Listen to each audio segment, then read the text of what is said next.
प्रभु के मधुर नाम में आप सबको जय मसीह की। परमेश्वर का धन्यवाद देते हैं कि खुदा ने एक बार फिर आपके लोगों के साथ मुलाकात कराई कि हम आपके साथ मिलकर प्रभु के वचन को, गीतों को गा सके, वचन को सुना सके, परमेश्वर का धन्यवाद और प्रार्थना कर सके।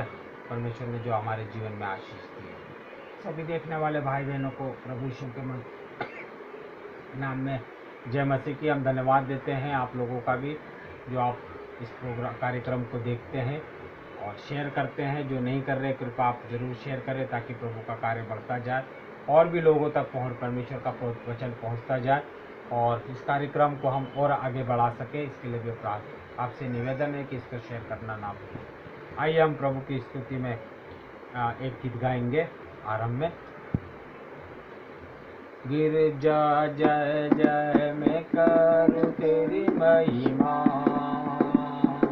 गिरजा जय जय मैं करूं तेरी महिमा।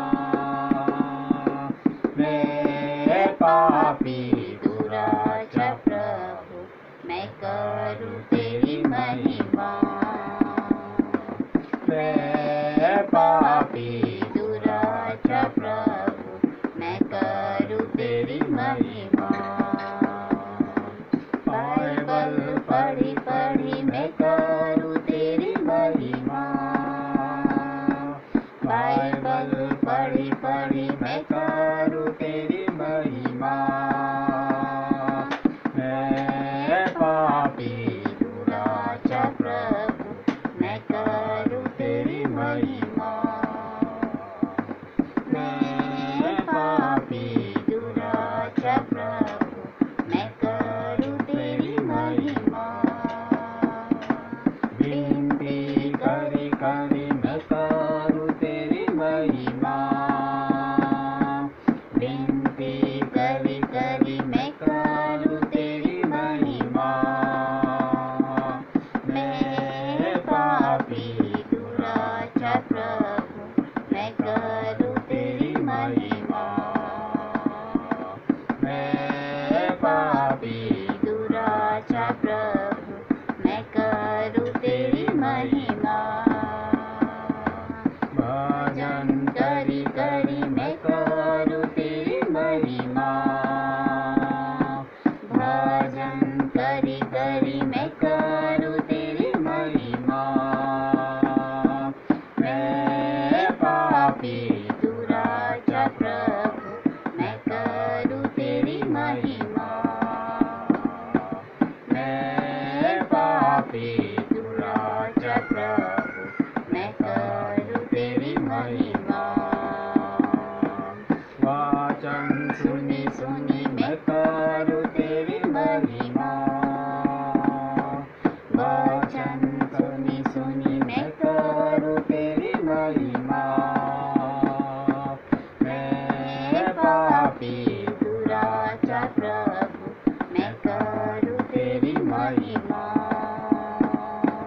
मैं पापी दुराचा प्रभु, मैं करूं तेरी महिमा। प्रचार करी करी मैं करूं तेरी महिमा, प्रचार करी करी मैं करूं तेरी महिमा। मैं पापी दुराचा प्रभु, मैं करूं तेरी महिमा। मैं पापी दुराचा प्रभु, मैं करूं तेरी महिमा। प्रार्थना करी करी मैं करूं तेरी महिमा,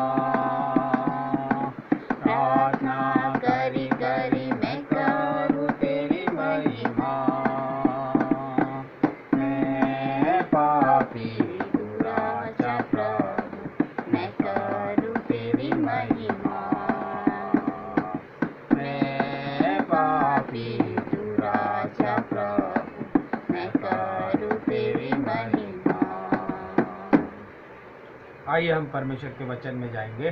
थोड़ा समय परमेश्वर के वचन की ओर मनन करेंगे जिससे कि हमको प्रभु के आशीष मिल सके। आइए हम परमेश्वर के वचन को पढ़ेंगे। मत्ती रचित सुसमाचार और उसका 5 अध्याय और 3 पद से पढ़ना शुरू करेंगे। धन्य है जो मन के दीन है, क्योंकि ईश्वर का राज उन्हीं का है। धन्य है जो शोक करते हैं, क्योंकि वे शांति पाएंगे। धन्य है वे जो नम्र है, क्योंकि वे पृथ्वी के अधिकारी होंगे। धन्य है जो धर्म के भूखे और प्यासे हो, क्योंकि वे तृप्त किए जाएंगे। धन्य है वे जो दयावंत है, क्योंकि उन पर दया की जाएगी। धन्य है वे जिनके मन शुद्ध है, क्योंकि वे परमेश्वर को देखेंगे। धन्य है वे जो मेल करवाने वाले हैं, क्योंकि वे परमेश्वर के पुत्र कहलाएंगे। धन्य है वे जो धर्म के भूख के कारण सताए जाते हैं, क्योंकि ईश्वर का राज उन्हीं का है। धन्य है वो तुम जब मनुष्य मेरे कारण तुम्हारी निंदा करे और सताए और झूठ बोल बोल कर मैं तुम्हारे विरोध में सब प्रकार की बातें कहे, तब आनंदित और मंगल होना, क्योंकि तुम्हारे लिए स्वर्ग में बड़ा फल है, इसीलिए कि उन्होंने उन भविष्यवक्ताओं को जो तुमसे पहले थे इसी रीति से सताया था। आइए हम छोटी सी प्रार्थना करेंगे। प्रभु, आपके वचन को जो हमने पढ़ा इस पर आशीष दीजिए और इसे समझने के लिए आप हमें बुद्धि ज्ञान से दीजिए। पवित्र आत्मा यीशु के नाम से आप हमारे हृदय में वास करें और इस वचन को समझने के लिए और समझाने के लिए बल हो। यीशु की बुद्धि ज्ञान समझ में दीजिए, यीशु के नाम से आमीन। यहाँ पर हम देखते हैं परमेश्वर का पवित्र कलाम में जो कि पहाड़ी उपदेश है, जो यीशु मसीह ने अपने चेलों को शिक्षा दी थी, वही शिक्षा आज हमारे लिए भी है कि हम जब संसार में हैं और इस समय को देखते हुए जो चल रहा है, इस समय हम मन के दीन, क्योंकि ईश्वर का राज उन्हीं का है। मन के दीन होना बहुत जरूरी है। दयावंत मन में, हमारे मन में हर एक के प्रति दया होना चाहिए। हमारा परमेश्वर का डर भय होना बहुत जरूरी है। हमारा मन हर एक के लिए शुद्ध होना जो जरूरी है। दूसरी बात देखते हैं, जो शोक करते हैं क्योंकि शांति पाएंगे। एक दूसरे के दुख को अपना दुख समझना, उसमें शोक में शामिल होना, यह हमारे लिए बहुत ज़रूरी है। क्योंकि प्रभु यीशु मसीह भी संसार में थे तो उन्होंने भी हर एक समय, हर परिस्थितियों में उन्होंने ढला। उनके अनुसार हमको भी ढलने की शिक्षा दी जा रही है। हमें भी ढलना बहुत ज़रूरी है। और यहाँ लिखा हुआ है जो नम्र है, क्योंकि वो पृथ्वी के अधिकारी। नम्रता, दीनता, कोमलता हमारे बीच में बहुत ज़रूरी है, ताकि हमारा प्रभु के नाम की महिमा हो सके, उसका पालन हो सके, हमको आशीष मिले। नम्रता हमारे भीतर, यदि नम्रता नहीं होंगी तो हम इस संसार में आगे नहीं बढ़ सकते हैं और ना हम प्रभु के बेटा बेटियाँ कहला सकते हैं, ना वो आशीष हमको मिल पाएगी जो हमें मिलना चाहिए। इसलिए हमें हमारे हृदय में नम्रता होना बहुत ज़रूरी है। दूसरी बात हम देखते हैं यहाँ पर कि धर्म के भूखे और प्यासे, क्योंकि वो तृप्त आएंगे। भूखे और प्यास यानी परमेश्वर की आराधना करना, वचन को पढ़ना, प्रार्थना करना, ये हमारे लिए बहुत ज़रूरी है। इस माहौल को देखते हुए और हमेशा जब संसार में आए तो हम देखते हैं कि अब्राहम भी जो था परमेश्वर का डर और निरंतर परमेश्वर से प्रार्थना दुआ करता था और परमेश्वर का डर भय मानता था, उसकी आराधना करता था, उसको आशीष मिलती है। हमको भी दुआ प्रार्थना करने से आशीषें मिलती है और ज्ञान बढ़ता है और हम दूसरों को तक परमेश्वर का वचन पहुंचा सकते हैं। उसके बाद हम देखते हैं दयावंत भी होना बहुत ज़रूरी है। दूसरों पर दया, यदि हमारे पास कुछ है और कि कोई हमारे पास मदद के लिए आ रहा है तो हमको देने से इनकार नहीं करना, बल्कि उनकी मदद करना बहुत ज़रूरी है। और यदि हम पैसों के तौर पर मदद नहीं करते तो शारीरिक तौर पे हम मदद करना बहुत ज़रूरी है। जो जिस प्रकार से मदद करते बने हमें मदद करना। यीशु मसीह भी हर एक संसार में लोगों की मदद करते थे। उसी प्रकार मन का शुद्ध होना बहुत ज़रूरी है। और मैं मेल करवाने वाले, क्योंकि परमेश्वर के पुत्र, मेल मिलाप वाले, झगड़ा जो एक दूसरे से का विरोध कर रहा हो तो उसको मेल मिलाप कराना हमारा बहुत ज़रूरी है। फिर उसके बाद हम देखते हैं वचन में भी लिखा है कि जो मेरे कारण तुम्हारी निंदा करे, सताए, झूठ बोल बोल कर तुम्हारे विरोध में सब प्रकार की बुराई करे, तब आनंदित मदन होना, इसीलिए कि उन्होंने उन भविष्यवक्ताओं को जो तुमसे पहले थे इसी रीति से सताया था। यहाँ पर देखते हैं हर एक जो भी भविष्यवक्ता था उनको भी परमेश्वर के नाम बहुत सताया गया और उन्होंने दुख उठाया। उदाहरण के लिए हमारे नए नियम में हम आते तो पौलुस जो प्रभु के नाम से बहुत सताया गया। तो हमें भी संसार में दुख, मुसीबत, तकलीफ, परेशानियाँ आएगी जब हमें भयभीत नहीं होना, ना परेशान होना है, बल्कि उसमें आनंदित तो मदद होकर परमेश्वर का धन्यवाद देना, उसकी स्तुति आराधना करना है। इस वचन के द्वारा परमेश्वर हम सबको आशीष दे, आमीन। आइए हम प्रार्थना में जाएंगे।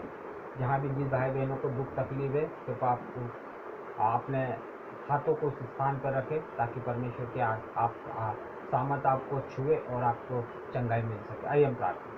अनुग्रहकारी सामर्थ्य जीवित परमेश्वर पिता, हम आपके सम्मुख आते धन्यवाद देते हैं। सुंदर थोड़ा समय आपने वचन को सुनाने के लिए हमें मौका दिया है पिता, और जो भी वचन हमने सुना है और आज जितने भी लोग इस वचन को सुनते हैं पिता परमेश्वर, उनके लिए ये वचन उनके लिए आशीष में हो, उनके हृदय को ये वचन छू सके और वो प्रभु जी आपके पीछे चल सके, महान परमेश्वर, और दूसरों तक वचन को पहुंचा सके पिता परमेश्वर। हम प्रार्थना बिल्कुल निवेदन करते हैं प्रभु जी, आज जितने भी लोग परेशान है, शारीरिक पीड़ाओं से पीड़ित है, दर्द पीड़ा है प्रभु, सर्दी जुकाम खांसी बुखार से पीड़ित है, अपना पवित्र हाथ बढ़ा के उन्हें छू लो प्रभु जी, जहाँ उनके शरीर के हर एक अंगों के दर्द पीड़ा को निकाल कर नरक में डाल दो और अपना पवित्र लहू उसके ऊपर छिटक दो, पवित्र आत्मा यीशु का लहू छिटको, और हर एक भाई बहनों को जो भी दुख तकलीफ है, सर्दी जुकाम खांसी बुखार, हाथ पैर में दर्द, घुटनों में दर्द, पेट में दर्द, लूज मोशन में जिस उनकी दस्त है, यीशु के नाम से उन्हें चंगाई दो पवित्र आत्मा, और हर एक दुख तकलीफ को निकाल कर नरक में दो, बल ताकत दो ताकि वो चले फिरे और परमेश्वर के नाम की महिमा कर सके, हर एक को चंगाई दो। जो हॉस्पिटलों में वेंटिलेटर पे है, अंतिम सांसें ले रहे भी प्रभु, अपना पवित्र हाथ बढ़ा के आप छुके चंगाई दो प्रभु, उन गोली दवाई को आशीषित जो शारीरिक चंगाई के लिए दी जा रही पिता, उन नर्सों डॉक्टर के हाथों को आशीषित कीजिए,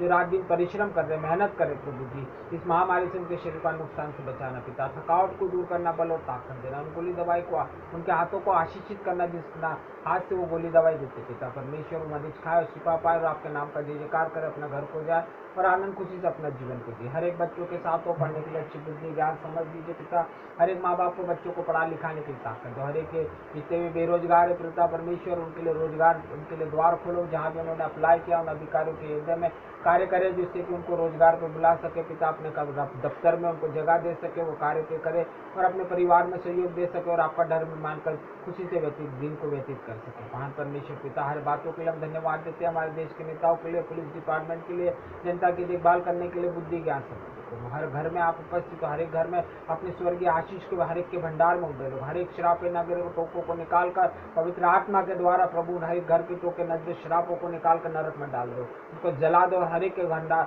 घर में अपनी स्वर्गीय आशीष को हर एक के भंडार में उड़े लो, पवित्र आत्मा यीशु के नाम से हर एक के भंडार को भरा पूरा रखो और आशीष से भरपूर रखो पिता। हर एक बातों के लिए धन्यवाद देते हैं, इस वचन के लिए प्रभु हम एक बार फिर आपका धन्यवाद देते हैं कि जो सुनाने के लिए आपने हमें मौका दिया प्रभु, इस वचन हमें भी बल और ताकत दो और अपनी स्वर्गीय दान से हम सब भाई बहनों को भरपूर करो, ताकि जब हम आपके नाम से प्रार्थना दुआ करते हैं तो प्रभु हर आपकी सामर्थ उतरे और प्रभु जी हर एक रोगी चंगा हो जाए, प्रभु चलने फिरने लगे, आपके नाम की महिमा करे हो पिता। आप हमको सबको अपने स्वर्गीय दान से भरपूर करो, आदर महिमा आपको देते हुए यीशु मसीह के नाम से इस प्रार्थना को मांगते हैं, सुनो कबूल कीजिए, आमीन। सबको जय मसीह की।